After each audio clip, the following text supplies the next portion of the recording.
2-3 minggu yang lepas, kita banyak sangat massive kes-kes sekolah, bunuh, rogol, kemudian bully dan sebagainya. Macam setiap hari ada je kes-kes.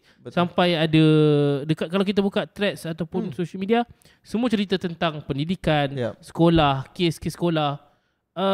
Sebenarnya memang adakah social media menjadi sumbangan utama dalam kes tingkah laku yang masalah ni untuk kanak-kanak, untuk budak-budak di sekolah ni? Ya, memang bila macam kita tengok video-video kan, dia orang fikir saya perlu buat video macam ni baru boleh viral, baru orang tahu saya siapa, baru semua orang nak jadi famous kan. Sekarang kalau contohnya pergi TV mungkin tak se-famous kalau video kamu macam tadi ada 3 juta, mesti semua orang kenal kan. So sebab itulah I think kalau kita restrict benda-benda ni memang bagus, memang penting untuk karakteristik benda-benda ni.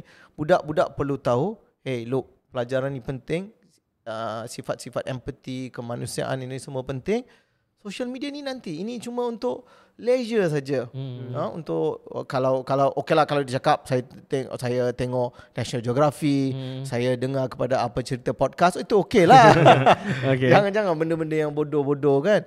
So itu adalah penting kan.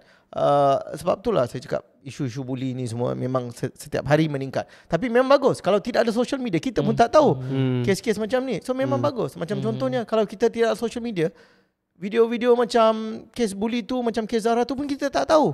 So memang saya rasa penting. Dan contohnya kalau tidak ada social media, kita pun tidak tahu ada movement untuk untuk justice for Zara. Kita tak tahu. Baru kita tahu hashtag justice for Zara. So I think penting. Tapi as parents kita kena ada limitasi dia. Kita kena set. Sekarang as parents, you can do it on your children's phone pun. Kita memang boleh set. Kamu sebagai parent boleh letak parental app, senang je boleh buat. Tapi cuma kita tak buat. Dan kita selalu cakap, no, I not trust my children, I not trust your children. I always tell people this, I selalu beritahu parents this. Anak kamu dengan kamu lain daripada kat luar. Kan? Kat luar dia perangai dia lain, kat rumah perangai dia lain. Kat rumah memang dia baik, dia sopan. Kat luar dia lain. So don't trust your children. Yalah. Dengan family lain kan, kawan-kawan lain. Kawan-kawan lain tu. Kita pun dulu budak-budak pun lain kan, nakal kat luar, nakal kat rumah baik. Betul. Kan? So tapi kita selalu anak kita tak akan buat macam ni. Anak kita tak akan buat macam tu. Tiba-tiba baca WhatsApp, lain pula. Mencarut sini, mencarut sana, buat ni, buat tu kan. So kita selalu cakap kan, it's okay kalau you nak spy on your children, spy on your children. Janji dia selamat.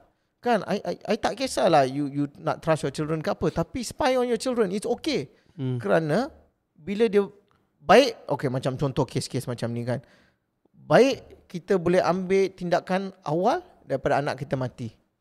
Kan, mana I don't care about, kalau contohnya lah, kalau saya ada anak, I don't care about his privacy. Kan, janji dia selamat.